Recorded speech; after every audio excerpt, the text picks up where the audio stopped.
నమస్కారం. ఈరోజు మనతో పాటు స్టూడియోలో ప్రముఖ ఆధ్యాత్మికవేత్త జ్యోతిష వాస్తుశాస్త్ర నిపుణులు ప్రొఫెసర్ డాక్టర్ ముల్లపూడి సత్యనారాయణ మూర్తి గారు ఉన్నారు. నమస్కారం గురువుగారు. నమస్కారం మా సుచరిత. మే 1వ తారీఖు నుండి గురుగ్రహ మార్పులు జరగబోతున్నాయి కదా, మరి కర్కాటక రాశి వారికి గురుగ్రహ మార్పుల మూలంగా ఎలా ఉండబోతుందో తెలియజేస్తారా? ఈ గురుగ్రహ మార్పుల వల్ల లాభ పొందేటటువంటి రాశుల్లో ఈ కర్కాటక రాశి ప్రధానంగా మనం ఒకటనమాట. అందువలన ఈ మే 1 తర్వాత ఈ గురుగ్రహం ఏం చేస్తుందంటే మేషరాశి నుంచి వృషభ రాశిలోకి వచ్చేస్తుంది.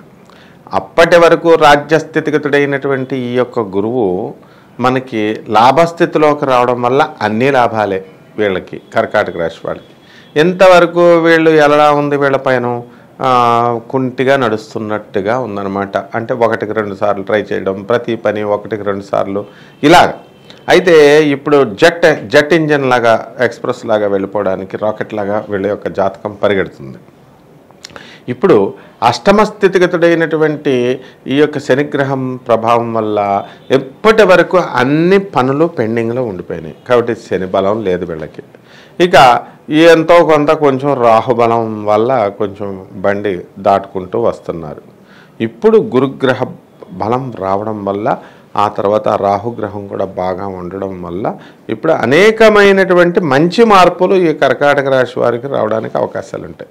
ఎకనామిక్ ఫ్రంట్లో, వృత్తి వ్యాపార ఉద్యోగ విషయాలలో వీళ్ళకి ఆదాయం బాగా కావాలని ప్రతి ఒక్కళ్ళు కోరుకుంటారు కదా. అందువలన వీళ్ళకి ఎలా ఉంటుందా అనేటటువంటి టెన్షన్ ఉంటుంది. కర్కాటక రాశి వాళ్ళకి బ్రహ్మాండంగా ఉంటుంది. టీఏలు డిఏలు అరియర్స్లో అన్నీ కూడా గవర్నమెంట్ ఉద్యోగస్తులకు వచ్చేస్తాయి. యాజమాన్యాలు వీళ్ళని గుర్తిస్తాయి. ప్రైవేట్ ఉద్యోగస్తులకైతే చక్కగా మేనేజ్మెంట్ అంతా కూడా వీళ్ళని గుర్తించి చక్కగా ప్రోత్సహిస్తుంది.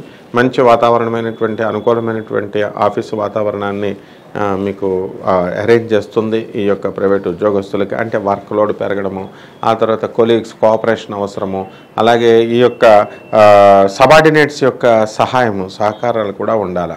ఇవన్నీ కూడా ఈ పుష్కలంగా ఈ కర్కాటక రాశి వాళ్ళకి ఈ సంవత్సరం ఉంటుంది.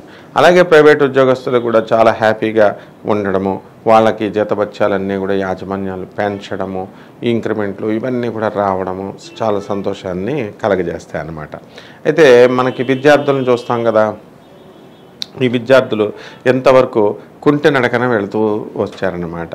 ఇప్పుడు కొంచెం లాభగురుడు కాబట్టి వీళ్ళకి చక్కగా చదువు మీద శ్రద్ధ కలగడం, ఎంతవరకు కేర్లెస్గా ఏం చదువుతాంలే అనేటటువంటి కేర్లెస్నెస్, పొగర్ని, నిర్లక్ష్యతని, నిర్లిప్తని ఈ యొక్క శనిగ్రహం ఇస్తూ వచ్చిందనమాట. ఇప్పుడు అలా కాదు బాబాయ్, ఒక సబ్జెక్ట్ మనం ఫెయిల్ అయిపోయాం, బాబాయ్ వాళ్ళు దగ్గర పెట్టుకొని చదవాలి అని విద్యార్థులందరూ కూడా సెకండ్ అటెంప్ట్కి మంచిగా రెడీ అవుతారు.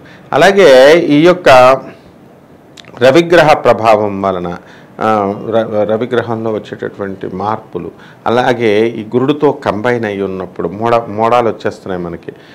శుక్రమోడం వస్తుంది, గురుమూడం వస్తుంది, అంటే ఈ రవి కంబైన్ అవుతుంది. కాబట్టి ఏప్రిల్ 22వ తేదీ నుంచి శుక్రమూడం స్టార్ట్ అవ్వడం, తర్వాత గురుమూడం ఉండడము, ఇవన్నీ కూడా జూలై ఎండింగ్ వరకు కూడా శుభకార్యాలు లేవన్నమాట వీళ్ళకి. కాబట్టి ఈ కర్కాటక రాశి వాళ్ళ దగ్గరికి వచ్చేసరికి వివాహాలు కానటువంటి వాళ్ళకి ఆగస్టు తర్వాతే వివాహాలు ఉన్నాయి. అలాగే సంతానం కలగనటువంటి వాళ్ళు ఉంటారు కదా, ఇటువంటి వాళ్ళకు కూడా సంతానం కలగడానికి అవకాశాలు ఉంటాయి. మరి వ్యాపార వృత్తులు చేసేవారికి ఎలా ఉండబోతుంది? వ్యాపారాలు అంటే రకరకాల వ్యాపారాలు ఉంటాయి కదా. ఇన్ జనరల్గా కిరాణా షాపులు, డిపార్ట్మెంటల్ స్టోర్సు, ఫుడ్ ఇండస్ట్రీ, ఆ తర్వాత బట్టల ఇండస్ట్రీ, టెక్స్టైల్ ఇండస్ట్రీ, బట్టల షాపులు పెట్టడం దగ్గర నుంచి ఇండస్ట్రీ నడపడం వరకు, కంచిపట్టు చీరలు, ఇలా ఆ ఊరే ఎలాగైతే చేసుకుంటారో అలా అన్ని రకాల వ్యాపారాలు కూడా యావరేజ్గా ఈ కర్కాటక రాశి వారికి బాగున్నాయని చెప్పాలి.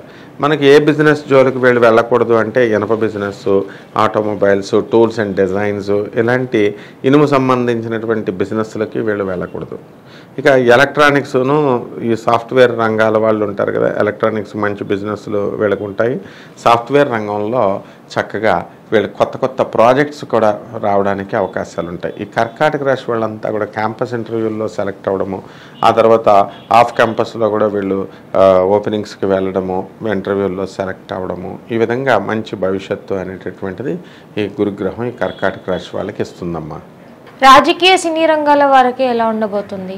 రాజకీయ సినీ రంగాలని అనగానే వీళ్ళది అది ఇండెఫినెట్ కదా, వెళ్తే పైకి వెళ్తారు లేదా కింద పడిపోతారు. కాబట్టి ఈ రాజకీయ నాయకులు కర్కాటక రాశి వాళ్ళు ఎవరైతే ఉన్నారో ఇప్పుడు వాళ్ళు ముఖ్యమంత్రులుగా గెలవడానికి కూడా అవకాశాలు ఉన్నాయి. ఆఫ్టర్ ఆల్ మామూలు మంత్రులు కాదనమాట, ముఖ్యమంత్రులే రాష్ట్రాల్లో. అలాగే ఈ యొక్క అష్టమ శని గ్రహ ప్రభావం వలన ఉన్నటువంటి ముఖ్యమంత్రులే వీళ్ళు జైలుకి వెళ్ళడానికి కూడా అవకాశాలు ఉన్నాయి, మంత్రులు చాలామంది. అవి ఈ విధంగా జరుగుతూ వచ్చింది చక్కగా. అలాగే సినీ సంగీత సాహిత్య రంగాలు, సినిమా ఫీల్డ్ వాళ్ళు ఉన్నారు, హీరోలు, ఆర్టిస్టులు, ప్రొడక్షన్ సైడ్ వాళ్ళు కొన్ని లక్షల వాళ్ళు మంది ఉంటారు. దీని మీద డిపెండ్ అయ్యి, ఇండస్ట్రీ మీద డిపెండ్ అయ్యి వీళ్ళందరికీ కూడా ఇందులో కర్కాటక రాశి వాళ్ళు ఎవరైతే ఉన్నారో అటువంటి వాళ్ళంతా కూడా బాగుపడడానికి అవకాశాలు ఉన్నాయి, డెవలప్ అవడానికి చక్కటి అవకాశాలు ఉన్నాయి. కాబట్టి హార్డ్ వర్క్ మెయిన్గా ఈ సినీ సంగీత కళాకారులంతా కూడా చేసుకోవాలా. అవి కాకుండా 64 కళలు, వంట, ఇలాగ ఏమైతే ఇతర కళలు ఉన్నారో ఆర్టిస్టులు వీళ్ళందరూ కూడా డెవలప్ అవడానికి, వీళ్ళకి గుర్తింపు అనేటటువంటిది రావడానికి మంచి అవకాశాలు ఉన్నాయి. మెడికల్ ఫీల్డ్ వాళ్ళకి ఎట్లా ఉండబోతుంది? మెడికల్ ఫీల్డ్ వాళ్ళకి హాస్పిటల్స్కి కొదవలేదు కదా, చక్కగా మెడికల్ షాపులకి, హాస్పిటల్స్కి ఇది లేదనమాట. ఎడ్యుకేషన్ ఇన్స్టిట్యూషన్ నిత్య పంట వీళ్ళు. కాబట్టి వీళ్ళందరికీ కూడా ధనం మీద ధనం, ఎక్కడో చిన్న షాప్ బిజినెస్ చేస్తున్నటువంటి వాళ్ళు ఉంటారు, చిన్న షాపులు. అటువంటి వాళ్ళకి కూడా ఈ కర్కాటక రాశి వాళ్ళకి బ్రహ్మాండమైనటువంటి లాభాలు రావడానికి అవకాశం ఉంటుందమ్మా. అలాగే చార్టెడ్ అకౌంటెంట్స్, ప్రొఫెషనల్స్ అయినటువంటి చార్టెడ్ అకౌంటెంట్స్, డాక్టర్లు, కాంపౌండర్లు, వీళ్ళ సొంత వృత్తి, కుక్కల డాక్టర్లు, వెటనరీ డాక్టర్స్, ఇలా వీళ్ళందరూ కూడా పరిస్థితి బ్రహ్మాండంగా ఉంటుంది. అలాగే రియల్టర్స్, ఈ యొక్క బిల్డర్స్ ఉంటారు కదా, వీళ్ళు కూడా కర్కాటక రాశి వాళ్ళు మంచి లాభాలు వీళ్ళు తీయడానికి అవకాశాలు ఉంటాయి.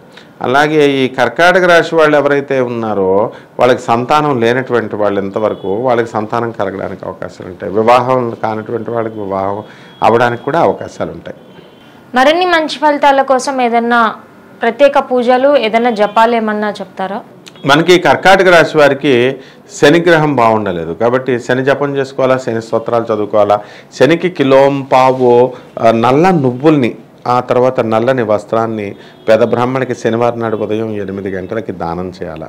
వీళ్ళు ఏం చేస్తారంటే ఈ యొక్క నవగ్రహాల దేవాలయం చుట్టూ ప్రదక్షిణలు చేసుకోవడము, ఆ తర్వాత శనీశ్వర స్వామి వారికి చక్కగా ఈ తైలాన్ని, నువ్వుల నూనెని అభిషేకం చేస్తే చాలా బాగుంటుంది.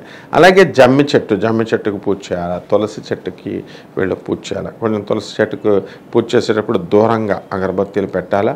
పసుపు కుంకాలు ఆ చెట్ల మీద వేయకుండా కొంచెం దూరంగా వేయాలి. ఎందుకంటే కెమికల్స్తో కూడుకున్నటువంటి ఇవి చెట్లు, ఆకులు అవన్నీ కూడా పాడవడానికి, చెట్టు చనిపోవడానికి అవకాశాలు ఉంటాయి. కాబట్టి ఈ విధంగా మనకి వీళ్ళు ఈ మాత్రం రెమెడీస్, ₹1 ఖర్చు లేనటువంటి రెమెడీస్ ఇవి. ఈ రెమెడీస్ కనుక వీళ్ళు కనుక చేసుకున్నట్లయితే బ్రహ్మాండమైనటువంటి ఫలితాలతో వీళ్ళు మంచిగా బాగుపడతారమ్మా. ధన్యవాదాలు గురువు గారు. ధన్యవాదాలమ్మా.